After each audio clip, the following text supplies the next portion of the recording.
We're about to witness the greatest miracle of the machine age. The Gentle Rebel Podcast.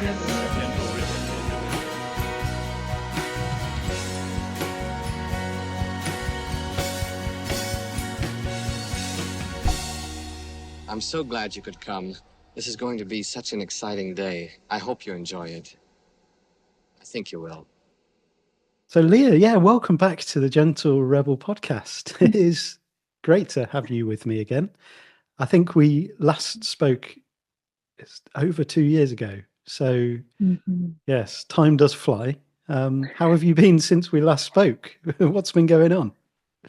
I feel, well, first of all, thank you so much for having me back. I'm honored and just tickled pink, so I'm trying not to squeal, but thank you. And I would say, I feel like it's been a perpetual Charles Dickens quote, it was the best of times, it was the worst of times, it was the season of hope, it was the season of, it's a whole bunch of juxtapositions, but on balance, mostly good.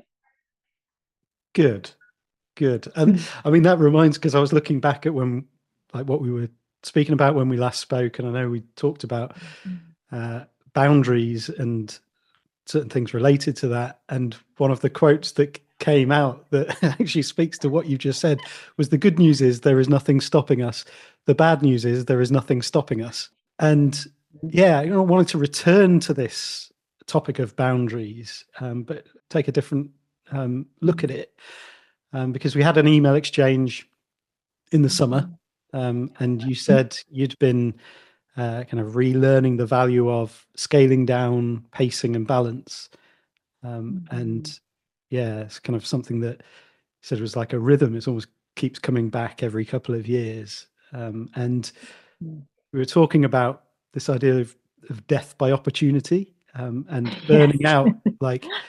Yeah, not burning out because you're being victimized by the world, but burning out because you have so much excitement about a variety of things. And I'd been having a number of conversations with people about similar things at the time as well, and kind of going through my own stuff, figuring out, like boundaries when you want to move towards everything.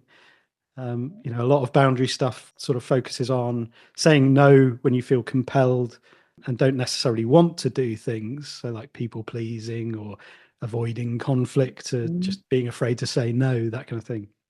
But there's less stuff that deals with desire and boundaries. I think boundaries that protect us and our projects from ourselves, from spreading ourselves too thin and that kind of thing. So yes, I'm excited to get into that stuff with you. Me too. Yeah. I keep getting, for some reason, what's coming to my mind right now is a quote from Warren Buffett. At least I think it's credited to him. I think he was the original architect of this quote. And he said, the difference between successful people and really successful people is that really successful people say no to just about everything. So there's this focus and this devotion that's given to whatever that thing is that they're really wanting to see come to fruition. And that's all lovely. Except, but I really want, and I do think for me, so this is just Leah speaking as Leah, it's not always clear to me when the pleaser is coming online versus when there is a genuine desire to say yes, because it's almost like, I remember reading this book, of course, Lewis Howes, I think, wrote it, The Masks of Masculinity. And he was talking about how, we have all of these masks we wear, and it's almost like some masks, when you get down to it, are almost fused to the skin. Like we've been wearing them so long that we can't differentiate between that's a mask versus that's actually my skin and I want to keep that one. So there's aspects of who I am that I really love. I love that I genuinely enjoy being of service in particular ways. And I love saying yes and collaborating with other people. So that's genuine and it's authentic. And then it's also true that I've had patterning that I've built up around pleasing that unfortunately has worked really well for me in the realm of survival. So untangling that can be really challenging, because it's not always clear to me. And then when you add on top of that, any kind of dysregulation, it's like you'd think, or I would think, that the more tired I become, the more boundaried I'd be. But the opposite happens, because the more tired I am, the more I rely on my patterns and my habits. And I'm habituated to be a pleaser. So it gets all like there's all kinds of snarls and tangles. And when you mix that up with a little bit of enthusiasm and excitement, it's sort of like, man, it's a little bit like trying to make lucid decisions when intoxicated. Yeah, that's a great way of putting it. Yes, it's such a messy mix of things going on, isn't there? And it'd be interesting to consider ways of putting space between the excitement and the action. I think that's a big part of that for me, like the initial response to something which may feel like genuine enthusiasm, and then okay, before you commit to this fully, like put some space there, put a pause in. And yeah, you've just made me think. I often will have an immediate. It will either be an immediate enthusiasm to something and an immediate, just that people talk about the sort of hell yes or no. And I've had experiences where something will be a hell yes in the moment, but then when I think about it, it's like, no, actually, like I can't do it. So that's not a very helpful barometer at times. And so it is, Yeah. the case of unlearning some of those things that we're told to do. Yeah. Sorry, Well, what because were you going to say? I was gonna say this isn't mine. I think I saw it on a meme somewhere, but it's like, I know I told you that I really wanted to join you on Tuesday, but that was Monday, and I was younger then and full of hope. Yeah. It's like, and it's also, I wonder if this is another like specific challenge of more sensitive people, because one of the joys of being sensitive is the like when I'm around another human being that I feel connected with in that moment, my capacity for zeal and enthusiasm feels higher than the average bear. Like I feel my it's like, wow, we're so in the zone together. This is amazing. And if in that moment they say, wouldn't it be great if we did a whatever, a workshop together, or whatever thing together? And I think, yes, hell yes, let's Yeah. do this Yeah. thing. But yeah, then I leave and then I look at my actual calendar and think, what the what am I doing? But it was, as you say, it was perfectly genuine in that moment. And it was a hell yes, but it was a hell yes when I was intoxicated. Like it was like I can't know this. I don't think there was a PubMed article on it or anything, but I almost wonder if this is a particular challenge for sensitive people because we can be so enthusiastic and genuinely so. Yeah. Yeah. I think that's such a good point, because it is a genuine feeling. And that is, yeah, we're sort of picking apart there. And maybe we can think about, what are the differences in terms of that feeling inside you when it is an authentic hell yes, even though ultimately it's going to be a no because you don't have the capacity for it, versus saying yes to please, or to, just because there's a pattern that maybe you've got into, is that sort of compulsive yes. Yeah. Do you find is there a different feeling, or yeah. Yeah, there is. I'd say when it's a genuine yes, interestingly enough, it is not like, they say only say yes to a hell yes. And what that conjures up in me is this idea that it needs to be like a zealous yes, like a woo. And actually, for me at least, that's not a helpful indicator of what I should move toward, ironically. Right. It almost needs to be a subtle, quiet, comfortable chamomile tea yes. And it reminds me of, I've heard conversations more recently about like falling in love, like infatuation that comes online. And a number of psychologists are now saying that that feeling that you sometimes get when there's that immediate spark of, oh my God, I must have you. She says that's actually not an indicator that that is your person and an appropriate partner. It's anxiety. And it's probably something getting conjured because of some like childhood attachment stuff. And that might be an indicator of, swim away, go away, like wrong. And I'm starting to, I don't know this is true, but I'm starting to think that my hell yes actually needs not to be with an exclamation point. It needs to be more like a hooga yes. You know, like a, that sounds lovely. And not, oh my God, yes, like Valley Girl, yes. So I can't know it's true. And I have no psychological, again, I don't have any academic stuff behind it. I've just noticed for myself that when it's been a quiet yes, like a, yeah, that sounds warm, cozy, lovely. That sounds like something that even the me who's had 3 hours of sleep, who did not eat her Wheaties, who's, buzzing, tired, but wired, would still say, yeah, but I still want to do it. Not something that I would have to be in this high to have the energy for. So that's just something I've noticed about me. I'm curious about you. Like, have you been able to differentiate it for yourself? I think it's very similar, actually. I think that's such a good point about the state that you're in. If you're having to conjure a particular state in order to still be enthusiastic about the yes, then that's a sign that maybe it's not a universal yes. And yeah, for me, I think it's a slow burn. Take the exclamation mark off the hell yes. And I think it's a connecting thing. It feels like, okay, it's expansive.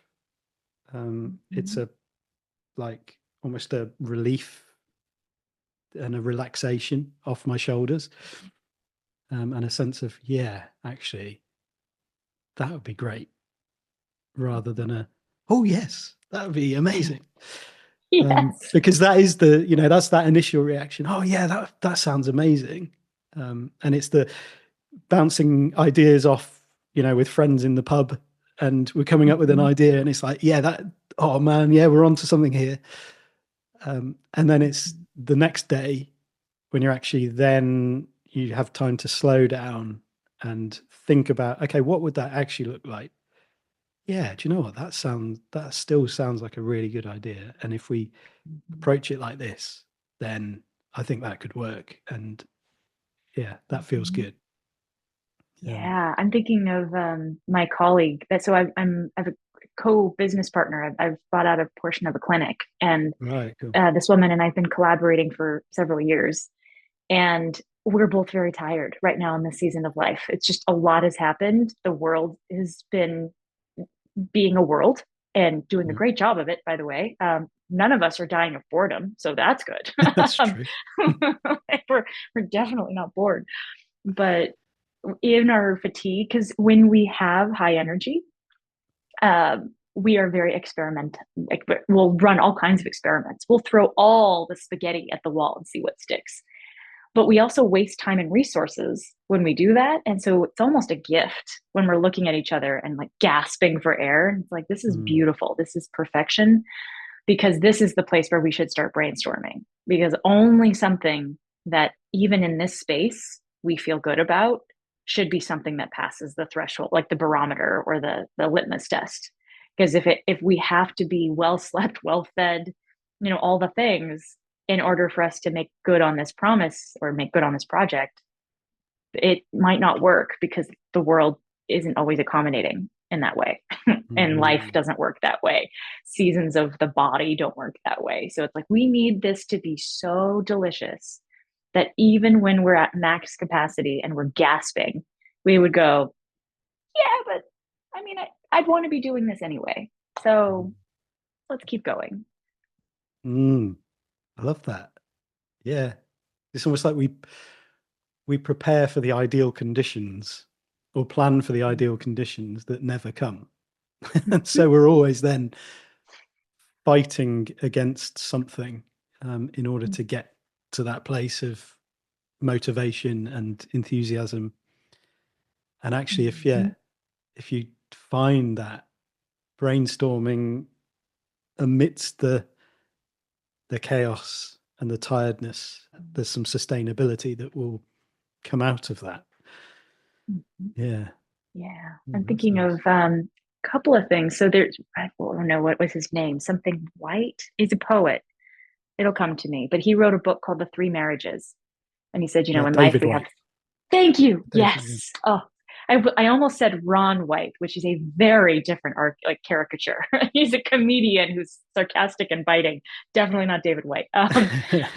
So that did bad, not good to confuse those two. But yeah, this idea that, we're married to ourselves, to our work, to potentially a partner.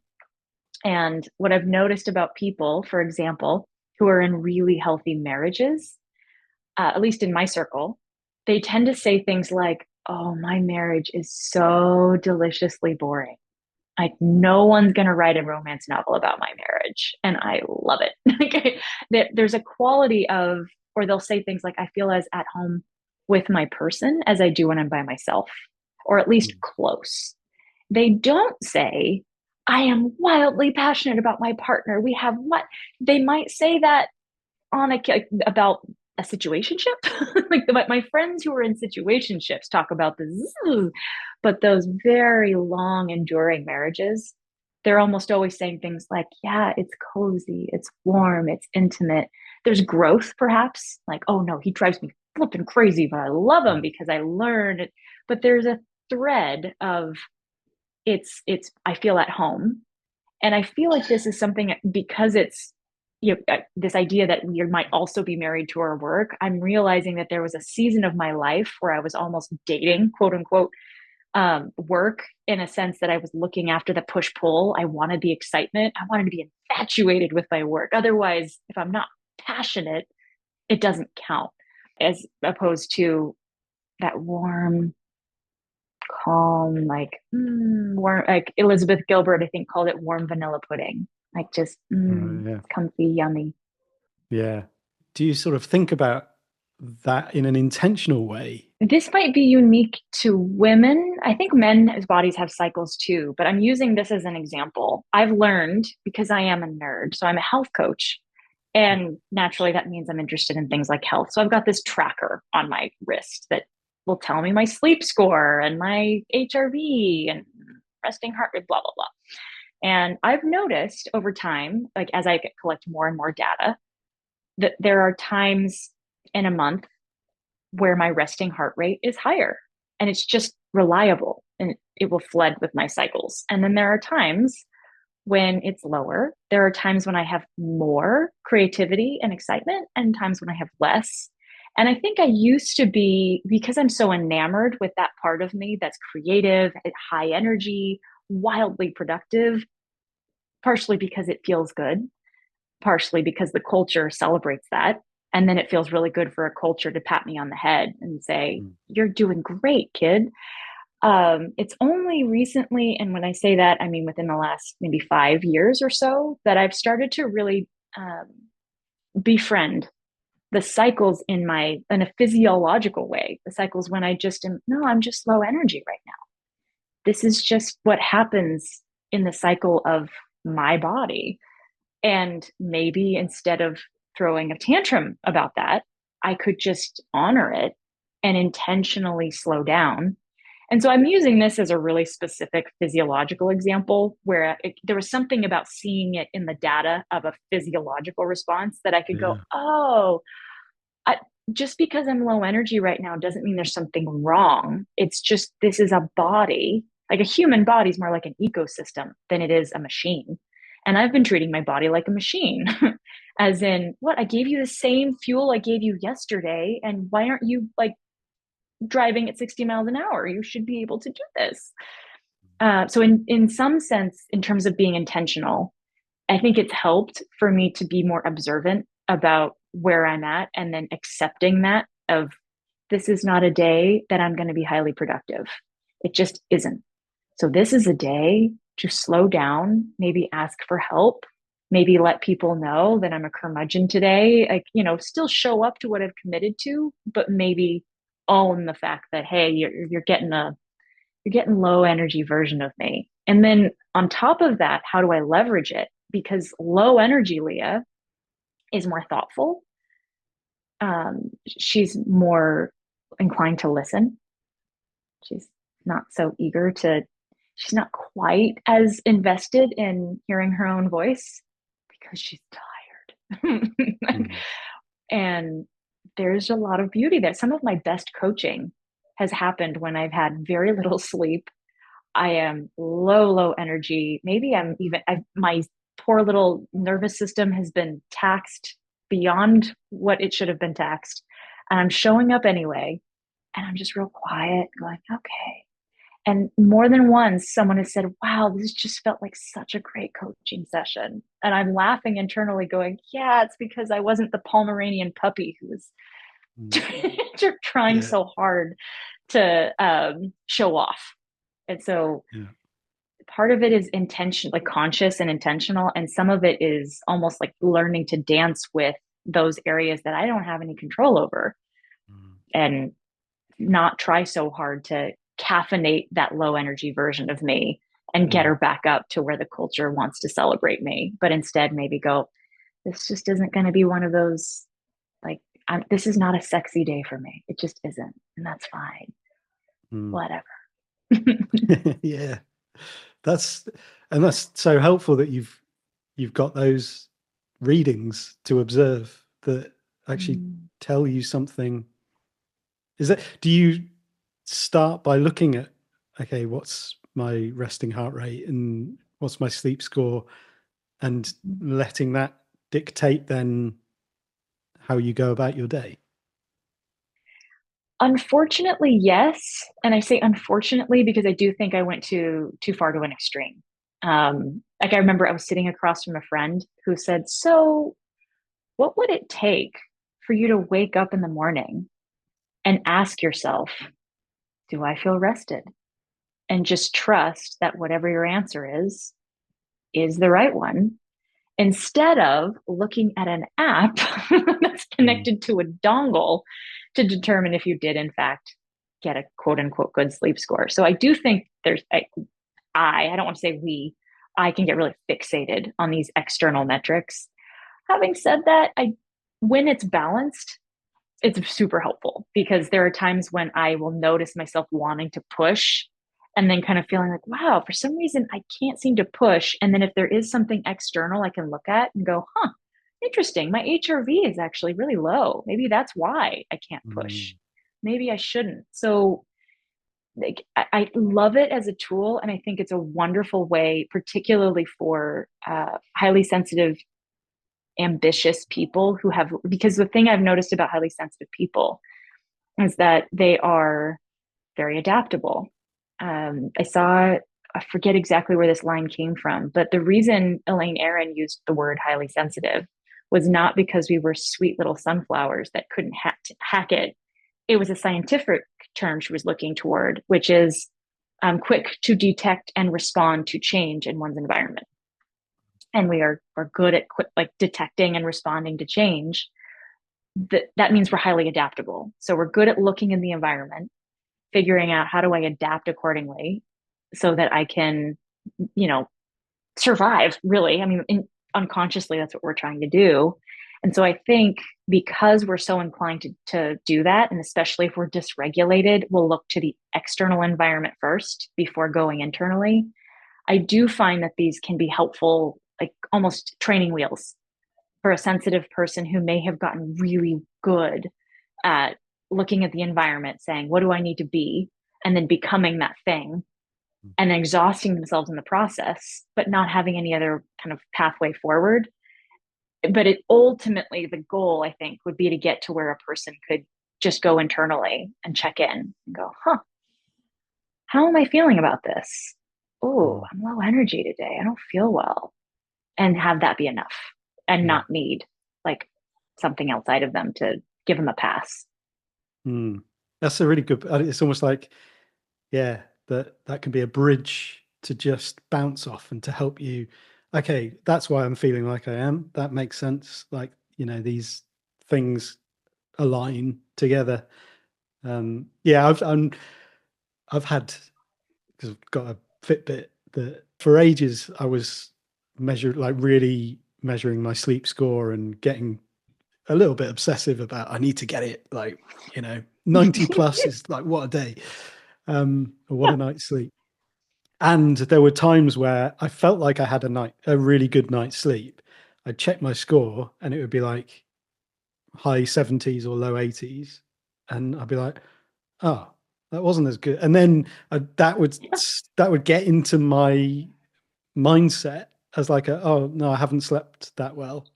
And my high energy would suddenly take a dip for like psychological reasons. But then on the flip side of that, there have been times where I feel like I've had a really bad night's sleep and I look at it, it's like 92. I'm like, oh, that's great. Yes. And then suddenly I'm fine. And actually, yeah, it's a very just noticing that the psychological impact of something like that can shift things. I don't know what it does to you sort of physiologically, especially in the long run, but it can give a little boost. So much yes.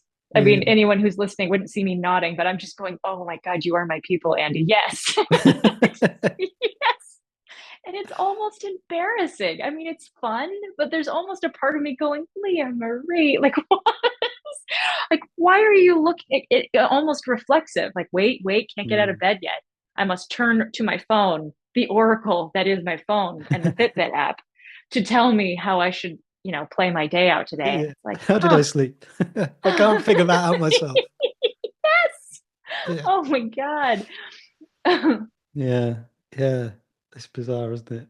Like with many things, it's helpful unless it's not helpful. I know for me, I'm really struggling. Like I struggle a lot with boundaries. Mhm. As it turns out, apparently I'm the only one because no, I'm just kidding. Yeah, I think everyone else is fine with boundaries, isn't it? Yes, but I feel like for me that I've noticed this come up in medicine as well. When a person comes in and says, my energy is really low, I'm gaining weight, I feel off, I can't seem to get restful sleep. They have this sort of plethora of symptoms, but then you take a blood test and they're fine. And how demoralized they feel. Like Mhm. they almost tear up. Like, what do you mean I have no diagnosis? And you can imagine a primary care physician or practitioner saying, this is good news. You're not going to die tomorrow. And they say, yeah, but if I had something I could point to that validated how awful I feel, maybe then I could have permission to rest. Mm. And I feel like that for me it's a version of looking to something outside of me to give myself permission to say no, even to myself.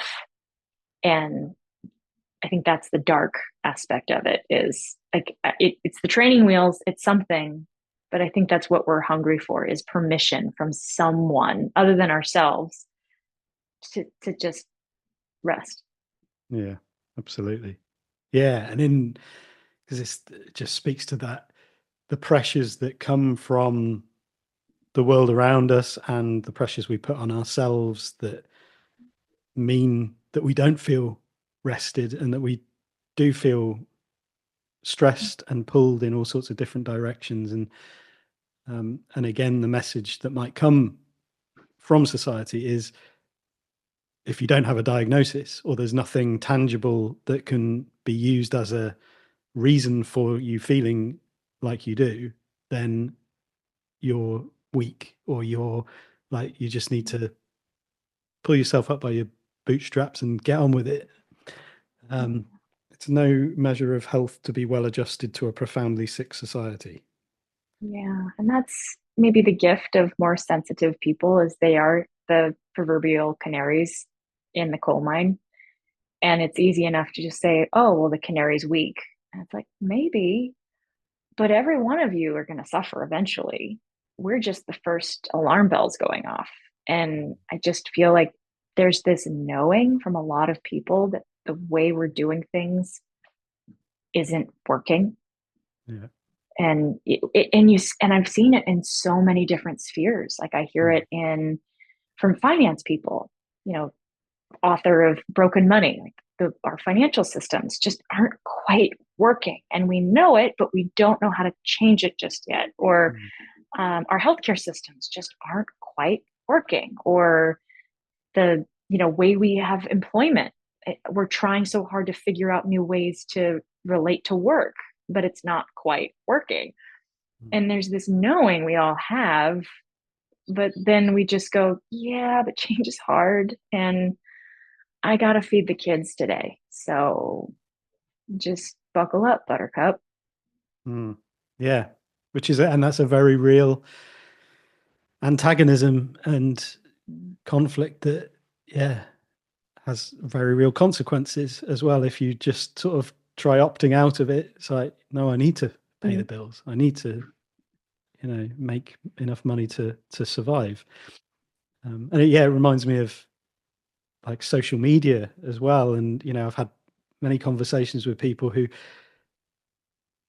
they sort of approach social media in a certain way, or like on YouTube, they'll be doing everything to feed the algorithms in the way that the algorithms need feeding. And yet that goes against their better judgment and their values and their integrity, because it's like, actually, I'm feeding into this thing that creates more of the problem that I want to eradicate, but that's what it needs in order for it to sort of be functional. We'd talked a little bit about social media because you tried doing some Instagram. You were sort of doing a bunch of reels, I think, a while back, weren't you? And I'd love to maybe hear about that experience and what you noticed doing that.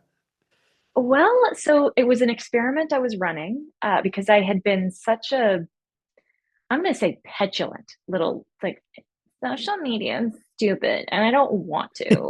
And so I thought, all right, well, that may be appropriate, but it might also be me being a petulant teenager and ignoring a very real reality we live in, that this is one way we get the word out about what we're doing. And so I connected with a previous, a gal that I used to work with in a different capacity. And she's just kind of a wizard with infusing any project you may have with an element of fun, with some enthusiasm, with just a lightness.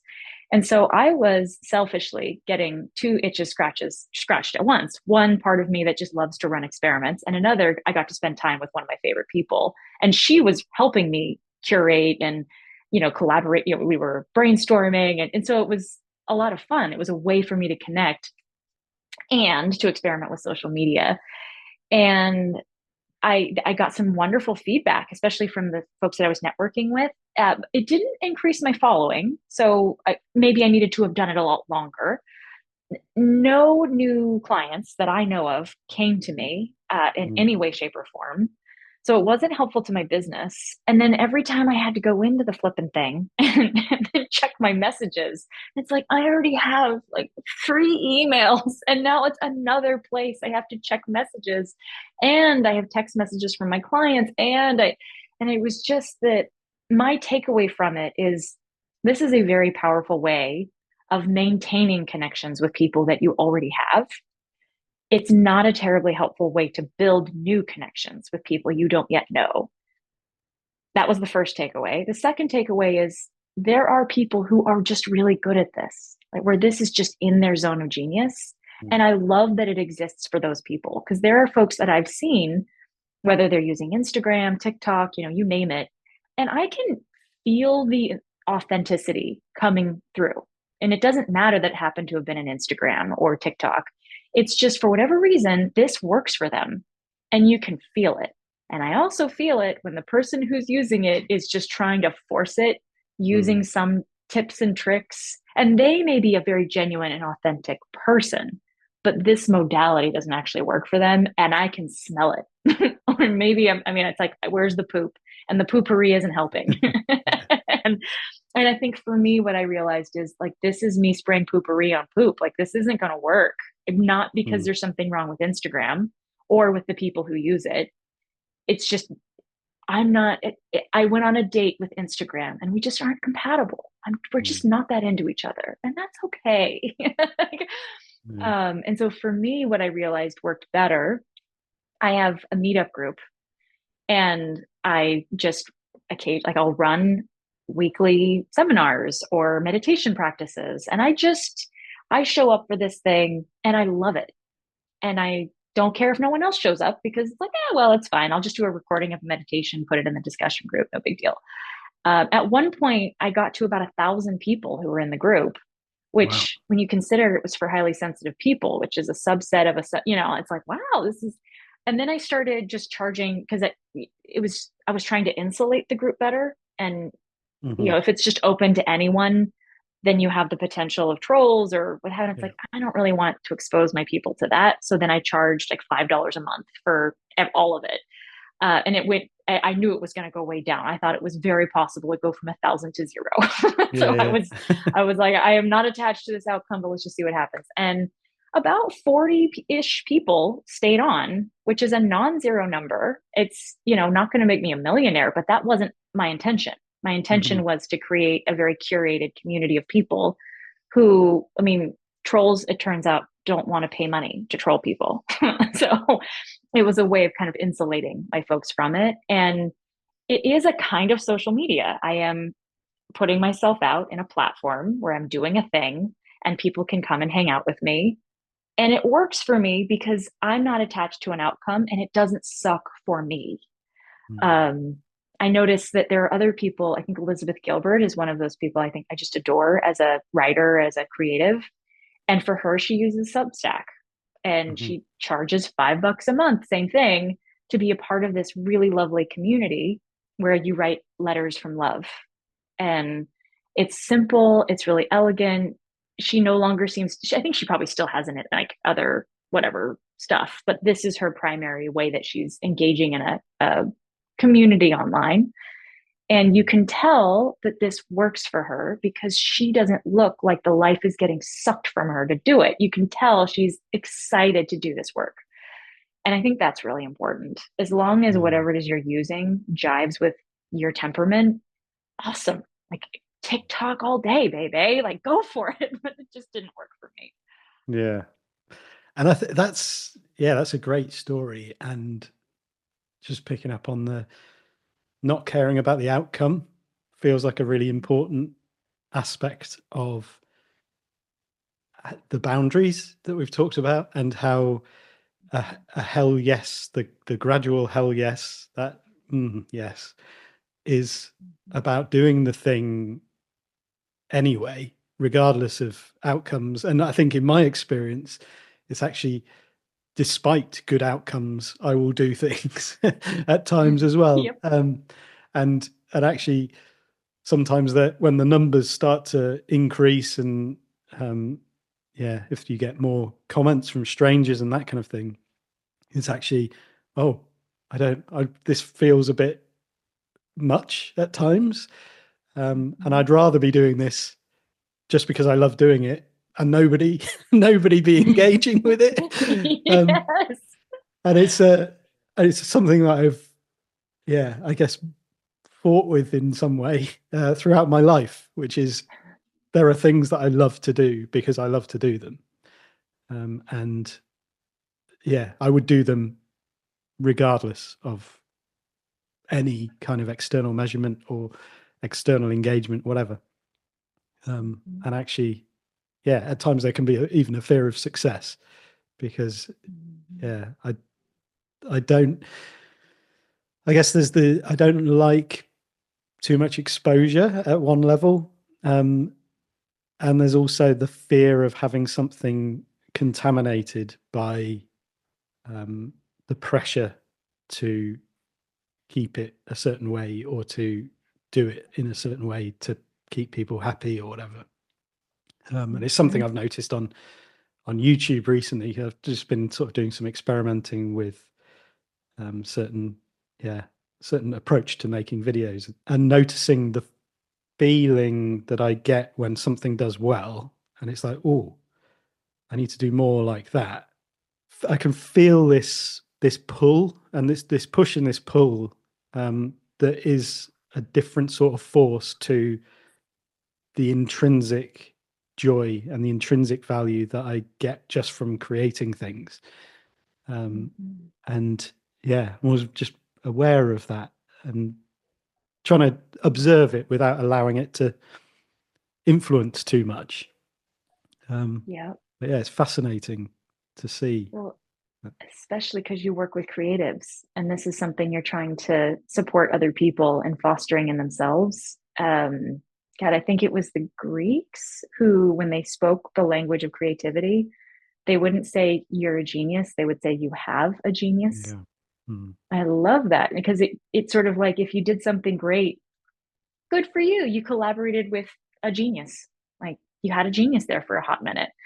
But so it saves you from having too big a head. It also saves you from being, utter despair if it doesn't work out. It's like, hey, it wasn't my fault. The genius didn't show up that day. Like, whatever. Yeah. And I think there's this weird, like, with creativity, I don't know. It feels to me like something takes over whenever I'm in a creative flow.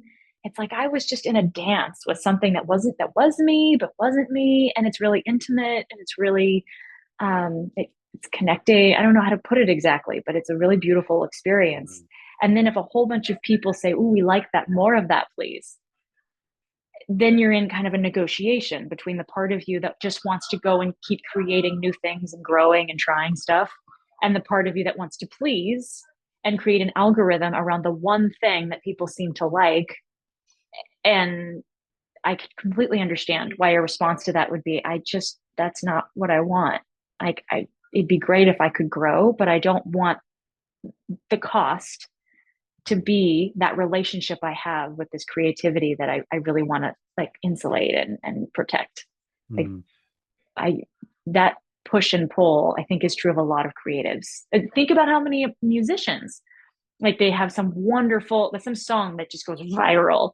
And then if they pivot in any way and change the nature of their music, everyone goes, "Oh, well, they just sold out. They totally just did. And that's like, man, rough crowd. Like they're a creative person. I'm thinking, I don't want to name names because I don't want any creative person to think that their pivot was bad. So I'll just say I've noticed very popular artists like resonate with a huge audience, but they were in a very particular season of life, and it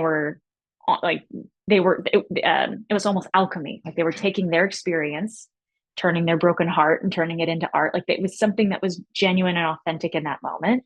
And then a new season of life kicks in. Because they're artists, they're now creating new art that reflects this new season of life. But that other crowd feels like they were abandoned because it's like, no, you were supposed to stay in this lane and always be doing this thing for me. And it's like, well, that's not really how this works. Like I'm not a machine. Exactly. Yeah. And I think as audiences, we've got to really be aware of that as well, and to give the grace to the people that we really admire the work of, because it's, especially with music, you think, well, that album is not going anywhere. That album is in my record collection and that is not changing, and I can listen to that whenever I want.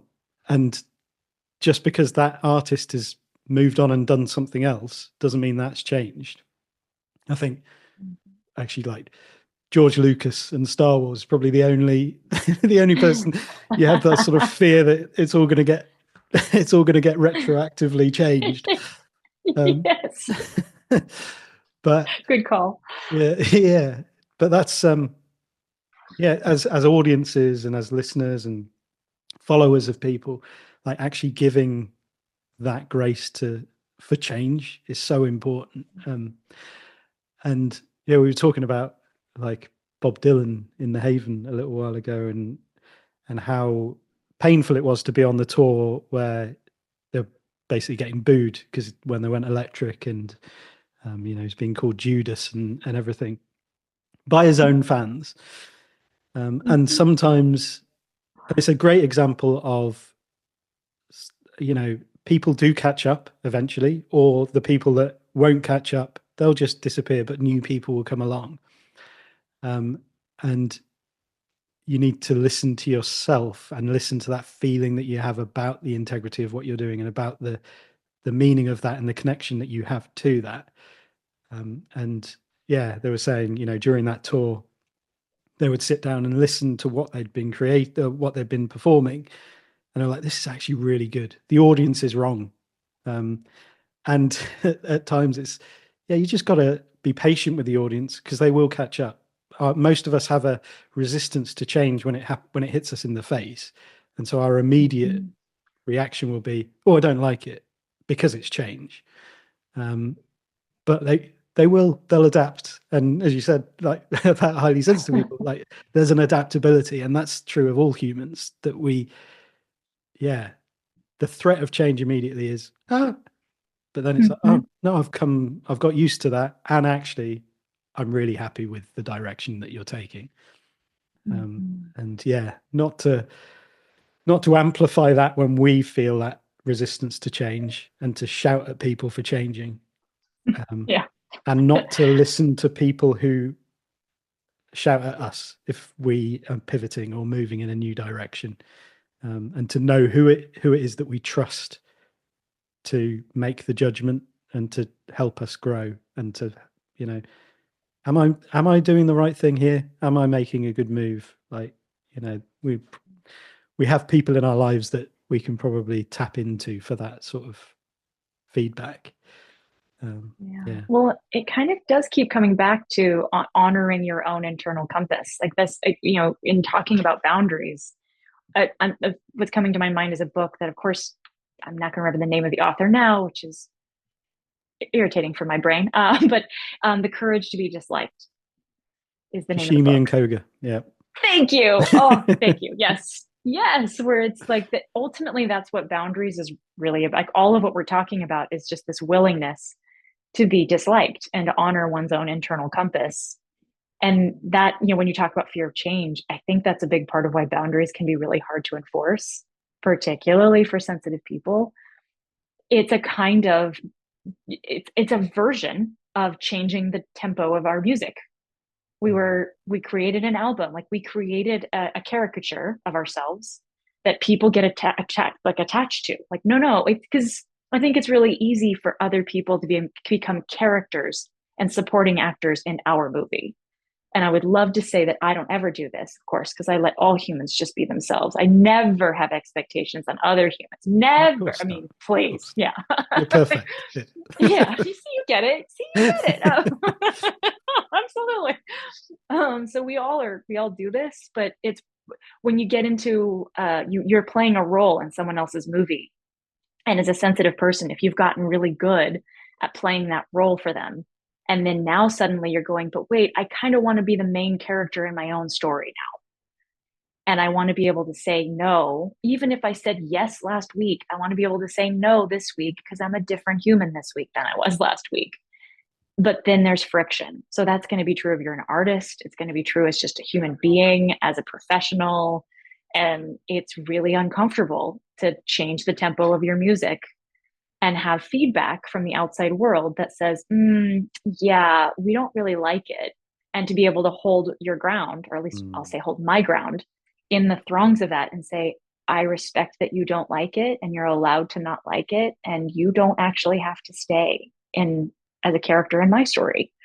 You can be the main character in your story and I'll be the main character in mine. And that requires so much like groundedness, regulation, so much sense of independence, not as in don't need others, but independence from patterning or from attachment to outcomes. And it's like, man, every once in a great while, I will feel the frequency of what that's like, of like, ooh, I totally owned exactly who I was in exactly this moment. And then, it goes away. I can't maintain it for long periods of time yet. But I have felt it on occasion and it feels really good. It feels really empowering. It feels like courage. Totally. Yeah. Yeah. I'm the same. And I don't think it is something that you can maintain for hugely long periods of time. I think it is something, it's like a rhythm that you return to, and it happens contextually as well. You notice, or I do, where, oh, that's jarred, that person's judgment. I'm feeling this pressure to conform to their expectations of what I should be doing or how I should be approaching this. That doesn't fit with what I know to be true or what I feel within me to be true. I'm going to have to hold my ground and go through that. And yeah, it's the same. Like when I've done that in an intentional, mindful way, it does feel good. It does feel like, I know I've owned the work that I've committed to, or the thing that I know matters more than that person's judgment. Yeah, the courage to be disliked is a great reference point for that.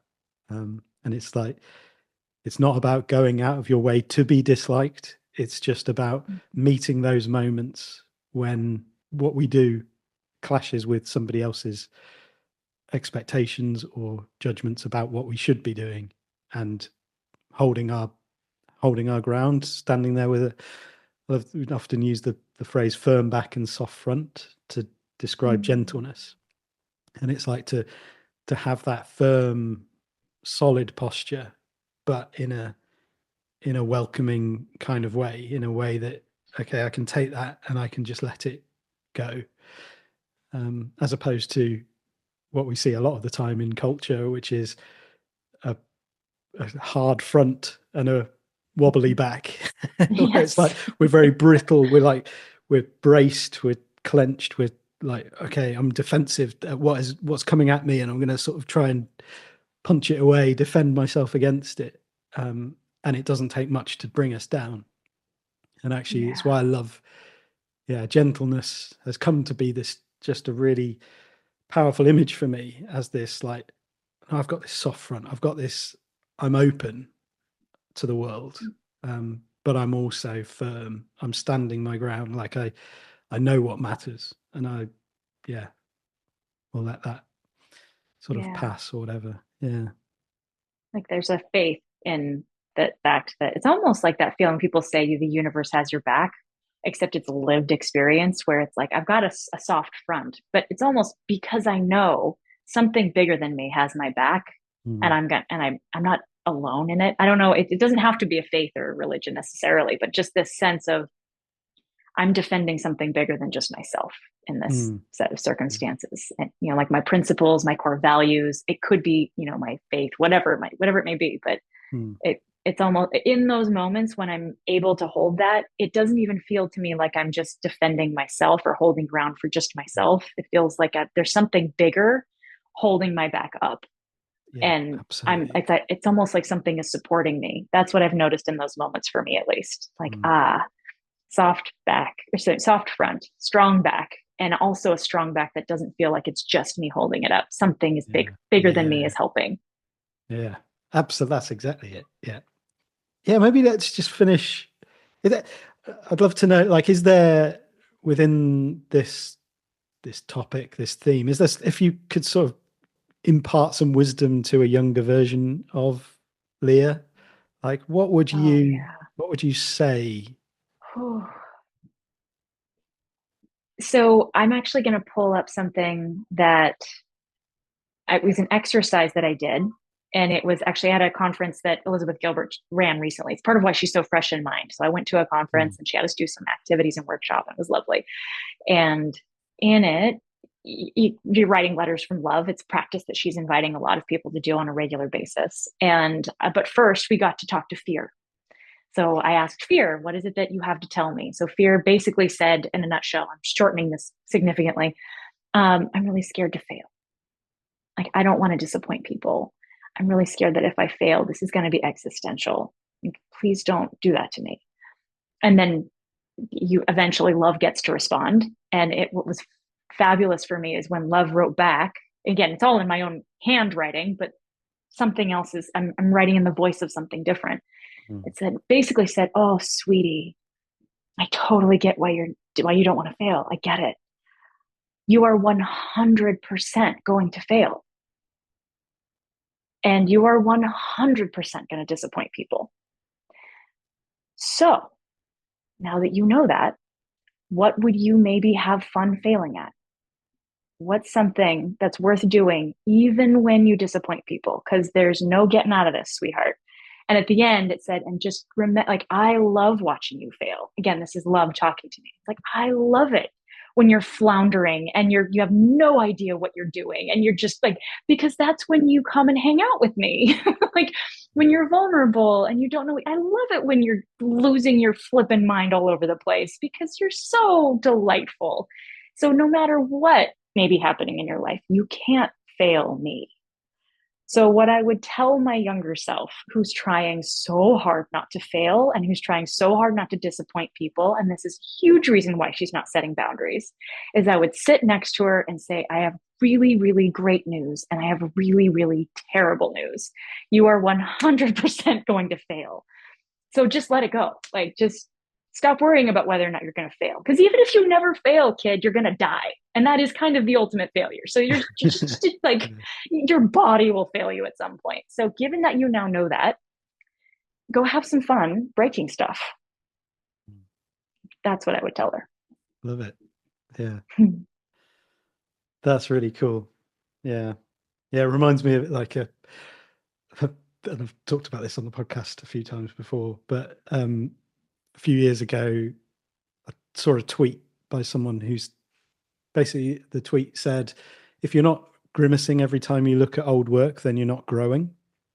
And at first I was like, yeah, that makes a lot of sense. And then I thought about it and I was like, that kind of creates this disconnect between who you are and who you were and who you are and who you are becoming, because the future you is grimacing at everything you're doing right now. And there's a sense of judgment in that and a sense of like, am I doing the right thing? I'm afraid of disappointing that future person. But also I was thinking, when I look back at my old work, there's always a sense of like, oh, I can't believe I did that. But there's also a sense of, I can't believe I did that. Yes. And I'm so proud of the fact that despite fear, that younger version of me had the courage to do something and to do it. And I get a lot of strength from that, that feeling. And I feel like I'm a cheerleader for that guy. Yes, he's not perfect. Yes, he's done stuff wrong. Like, mate, if I did that again, I would not do it in any way like that whatsoever. But that's not the point. And yeah, I think there's something just really freeing about that relationship that we have with ourselves. And then, what you've articulated there is like, you're going to fail. You're going to disappoint people. And what you're going to fail at, like, what are we going to do here? Yeah, let's do it. Yeah, like, let's go have some fun breaking stuff. Yeah, like that, because I agree with you. I look at like I've had a journal in my life since I was little. And there are times when I'll look at things when I was 12 or 18 or whatever. And there are times when I'm just like, oh, you little schnookums, you thought that was tough. Like, oh, you sweet little sunflower. But there are times when I'm like, wow, you and I could have been friends. I'm really proud of all those versions of me, because at least I can say every single moment that I've known myself so far, I really can say I did the best I could given what I knew at the time. And if I just keep doing that, that's enough. Yeah. And I just at some point want to figure out how to befriend failure so masterfully that when I fail, some part of me smiles and winks at myself and goes like, well, that was fun. I mean, my butt hurts from falling down, but that's fine. That was fun. Let's do it again. Yeah, that's the dream. Enjoy failure. Yeah, absolutely. Yep. Oh, well, yeah, Leah, thank you so much. Is there anything you want to point people towards that's going on for you at the moment? Sure. Yeah. So I could send a link, but I would say what I'm having a lot of fun with failing at right now is actually my meetup group. So I'm enjoying it. I do like weekly meditations and then weekly seminars, and I've gotten some folks that connected with each other, which is way more exciting. And so if you go to you can actually go to my website. So www.thehealthysensitive.com. And if you go to group coaching, it'll come straight to my meetup group. And you get a month free. So if you just want to peruse and see if it's up, and then I record the things that I do. So it's just my way of keeping connected to folks. And it's nice and cozy. I think there's maybe 30 something people in it. So it's not like a big to do, but yeah, that's what I would say. If folks were just curious and wanted to dabble, And then, so it's first month free, $5 after that. And then, of course, if they're wanting to do coaching with me, I do still do coaching, but that's a 100% enthusiasm and 0% pressure offer. So, and similarly, I do a complimentary session. So I do a deep dive for 90 minutes and a complimentary 60-minute session as a follow-up. So folks can get a real sense if they like me. So those are the two things going on in my world. Thanks so much for asking. Lovely. Oh, yes. Good. Thank you. Well, I've certainly enjoyed sending people to your neck of the woods. So I'm constantly, especially the men in my circle, because they're so, in the US in particular, a lot of the men in my groups who come in and they're like, but it's a special kind of challenge as a male who has this temperament. And it's like, oh, I know a Jedi ninja. You need to speak. So you're my Jedi ninja, just FYI. Oh, thank you.